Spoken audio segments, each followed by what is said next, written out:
What's going on, boys? We are on day number 10, reading through the book of First Corinthians. Right off the start, I just want to say that this chapter right here is probably one of the most influential and most heart-touching chapters of, I think, of the whole book of Corinthians so far.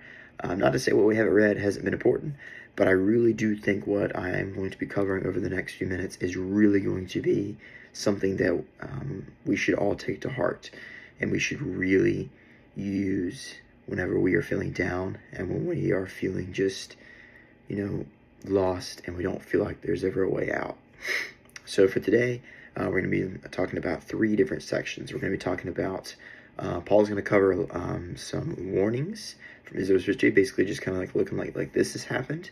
We saw what this has happened. Like, use this as a warning to say, hey, that happened. Let's not do that again. The second part is going to talk about idol feasts and the Lord's Supper. And then when we flip the page for the third part is going to be talking about the believer's freedom. So for the first part, we're going to be talking about the warnings from Israel's history. So what exactly does that mean? So Israel has had a lot of changes go on between them being led out of Egypt into the promised land by Moses and them going and these people not believing, and it's just all these crazy things going on for so long. And so what's happened here is that Paul's looking at them. He's like, look, all this stuff happened when Moses was leading the Israelites. The people were eating from the Spirit, drinking from the Spirit, and living by the Spirit. But you also had some who were against it, and they weren't following this. And, God was not pleased with them. And he basically, what's happening here is like, bad actions don't go unpunished. Or, I'll put it into better words, continue doing your good. Just because someone else isn't doing good doesn't mean God can't see it. God can see everything. So just because someone else is saying, well, I did this and nothing happened, doesn't mean that nothing ever will happen. Sometimes it's always just well, you did that. It's like, you keep doing it and something will happen. Whether that's, you deal with some sort of problem or, an issue, whether that's physically, spiritually, mentally, medically, whatever. So I love what Paul says here in verses 6 through 8 about these things that have happened in the past for Israel. He says, now these things occurred as an example to keep us from setting our hearts on evil things as they did, referring back to the days of the Israelites. Do not be idolaters, as some of them were. As it is written, the people sat down to eat and drink and got up and to indulge in revelry. We should not commit sexual immorality, as some of them did. And in one day, 23,000 of them died. So he's referring back to the days of the Israelites and saying, look, these things happened. The people, they didn't listen. They didn't put their hearts on God. They were falling into sin, even though they claimed they were going by the Spirit, and they weren't falling by it. And what ended up happening is that all these people who were not loyal and who were not faithful ended up, in this case, losing their life. And it's not to say that, today something like this has happened, because, if someone does this if someone does these bad actions for a long time, they're going to lose their life. It's not exactly what it's saying, what will happen to us today. But I think what it does say is that when you commit in all these bad, sort of actions in these bad sort of areas, it leads you down a path to where your life becomes so crazy difficult that it almost makes you want to feel like, well, I don't even feel like I'm worthy. Or I don't feel as though my life is worth rebuilding. Like, my life can't be saved. Like, I've done all these bad things. I'm down at the bottom of the pit. Like, God, there's no rope long enough to get me out of here. Like, I can't do this. Like, I'm just going to stay. Whereas Paul's like, look, don't be like them. Don't let yourself get so far down that you don't have a chance. Don't become that person. And one of the things that I put down here is, Christ should not be mocked. So when things happen, people mock Christ, try to recreate things about Christ but are not holy, it doesn't go unseen. It does not go unseen. It is something that will be dealt with in the proper way as God feels it. Obviously, we don't know exactly how that's dealt with. That's only something that God knows how to do. But from what we can understand is that, the consequences, they're not great. They're not great. It always says, think about when you grow up and you're doing stuff with your family, and maybe you do something your parents tell you not to do. Maybe they tell you not to throw the ball in the house, and you throw the ball and you break a window. You're gonna get punished for it. It's the same thing with God. God's like, don't associate with something like that, and you do it anyway. And God's like, well, I told you not to do this. It's like, that you're down here now. It's like, now you have to work even harder. God does not make our life easy. God does not say, hey, your life's going to be easier and your life's going to be harder. No, our life difficulty, I guess you could say, ranges only because of our actions. Your actions will depend on what level of life you are on. So maybe some people are up here and some people are down here. And all the people down here will criticize the people up here saying, hey, your life is easy. Why can't my life be that easy? We're the same. We're both human. We're both the same age. We both do this. We both work. Like, why is your life so easy? Why are you happy all the time? Well, maybe it's just because, you aren't trying hard enough. Maybe you are doing too much. It's always something. So that's where you have to reflect back and look. It's like, okay, maybe this is what I have to change, right? So, but I love what he refers back to them. It's like, look what happened in the past here. What happened in the past, it sucks, but learn that if we don't want the same thing to happen, just don't do it. Just don't do the same thing. Learn from your past. That's what I say here. And then there's a second verse that I want to read for this last section. And I remember reading this verse in a Bible study a couple months ago, and it really, really hit my heart. And I want to read it again just because I really do think that, whoever's watching this can really get a big boost of encouragement from this. And it's verses 12 through 13.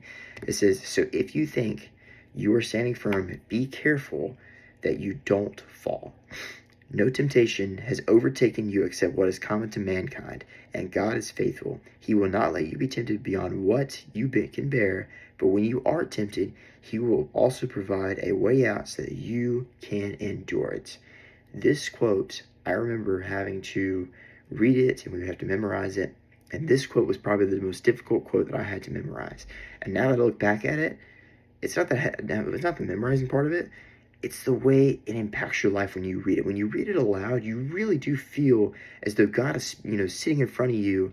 It was almost like if God was sitting directly in front of me, face to face, looking at me, telling me how much of a good person I am, or telling me how worthy I am, that I am enough. And saying that, look, there is always a way. God is not ever going to leave your presence. People say that, God is so far away from, like, God's run away from me. No, it's not. It's not that God's run away from you. It's that you've run away from God. You've turned your back on God and said, I don't need your help. I don't need that. And God's not he doesn't force you to turn back around. He says, okay. He says, well, if that's the way you want to live, that's fine. He's like, but just know that, when you turn away from me, your life is going to be dramatically harder. And you're not going to do as well. And God, when we go this way, God's right behind us. He's trying to run after us. He's trying to help us. But when we turn our back to him, we say, no, I don't want to do that. I can't. And oftentimes the reason people do this is because they're afraid of telling the truth. They're afraid of confessing and admitting to him what they've done because they're afraid that God will not be pleased. They're afraid that God won't love them. They're afraid that they're not going to be able to get into heaven. They're afraid that they're afraid that their life is over, and that is not true. God always loves us. God never leaves us. God is always there, regardless of what you've done, regardless of what point in life you're in. Never forget that. God always loves you. Do not ever say or let someone ever tell you that God doesn't love you, because they are a liar. They are false. All right, so we're going to jump into section 2. So section 2 talks about idol feasts and the Lord's Supper. So we've got two verses that I want to read real quick. The first one is verses 16 through 17, and it's this: is not the cup of thanksgiving for which we gave thanks a participation in the blood of Christ? And is this not the bread that we break a participation in the body of Christ? Because there is one loaf. We, who are many, are one body, for we all share one loaf of the bread. So, Paul's referring back to the Last Supper here, where, on the night of the Last Supper, Jesus broke the bread and said, this is my body broken for you. Every time you do this, do it in remembrance of me. And then the same thing with the blood, saying, this is my blood shed for you. The body is broken between each and every one of us, that each and every one of us has a part of Christ, both through the body and the blood. And so what Paul is kind of referring at here is like, look, all of us are part of Christ. All of us. Jews, Greeks, Romans, Israelites, Greeks, all of them. All of them are part of Christ. So if you ever think, well, Christ only spoke to this amount of people, so his body's only spoke between them. No. It's with everybody. It's with everybody. And the whole point of why people go out and preach is because they want to bring that part of Christ out in you. That part of Christ is in each and every one of us. The only reason why we don't see it, the only reason why we can't feel it, is because some of us hide it deep down because we don't like it, because we are afraid that it's going to overtake us. We're afraid that it's going to make us bare, or we're afraid it's not going to get us what we want. And oftentimes that's why human will try to sit there and cover it up and say, well, push it deep down, and it's like, you can't push away God's love. You can't. There are some things in life that you can ignore, some things that you can get rid of, but God's love, never. It's never going to go away. And it's not something that's like, God forces you to love him, because God doesn't force you to love you again. God is just always, a quick reminder. You're not going to go and say, hey, I love you. I want you to know that. I want you to, come back to me. I want you to be here with me. Just remember that. So we'll flip the page here. We'll finish up with this verse and then with the third part. The third part, I only have one thing. So for the third part, we're going to be looking at verse 21. And it says, you cannot drink the cup of the Lord and the cup of demons too. You cannot have part of both the Lord's table and the table of demons. So, again, you can't play both sides. You can't play both sides of the table. Think of a football game, There's always going to be one team that's going to win, always one team that's going to lose. And I know some people who watch the NFL are going to criticize me and say, well, there's ties.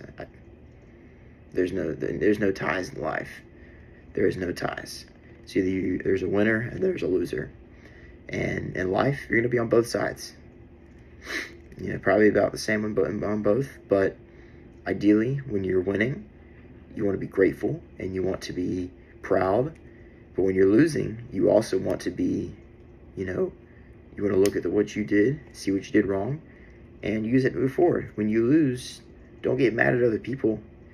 You may be disappointed at something, maybe you didn't get this right, but just remember that, when people are on teams, when the football teams, one of the things, my coaches used to say to me when I played football a couple years ago is that as a team, we win as a team and we lose as a team. There is no one person wins on the team, the rest of the team loses, or one guy loses and the rest of the team wins. No.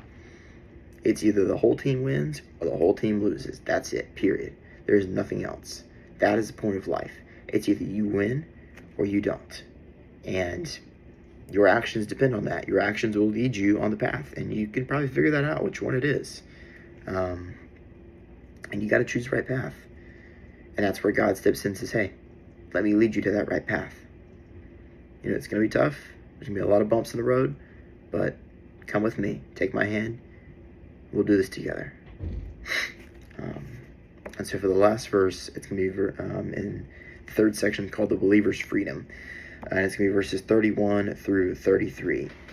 And so Paul says here, he says, so whether you eat or drink or whatever you do, do it all in the glory of God. Do not cause anyone to stumble, whether Jews, Greeks, or the church of God, even as I tried to please everyone in every way, for I am not seeking my own good, but the good of many, so that they may be saved. So to kind of wrap this up,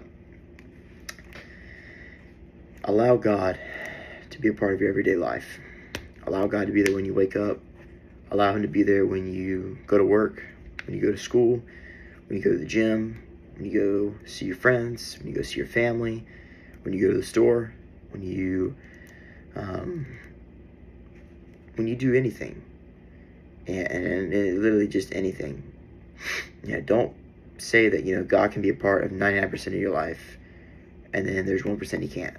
It's either he's not a part of your life at all, or he's there 100%. And having him in every part of your life is tough. There are days where it's hard sometimes, where sometimes I have to think. And I'll just have to sit here and be like, that's interesting.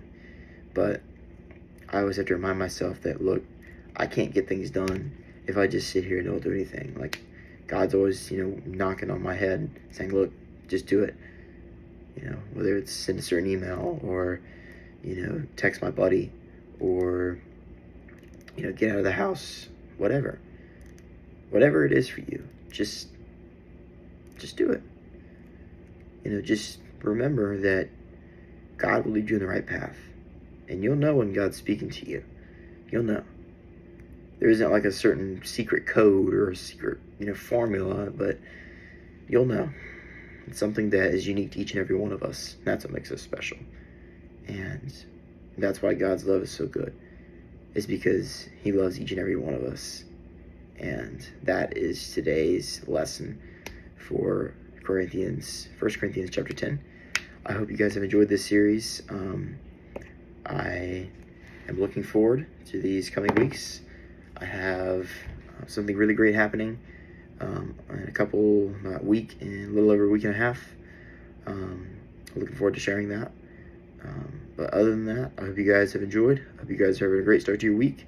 And I hope to see you guys very soon. Peace out, boys.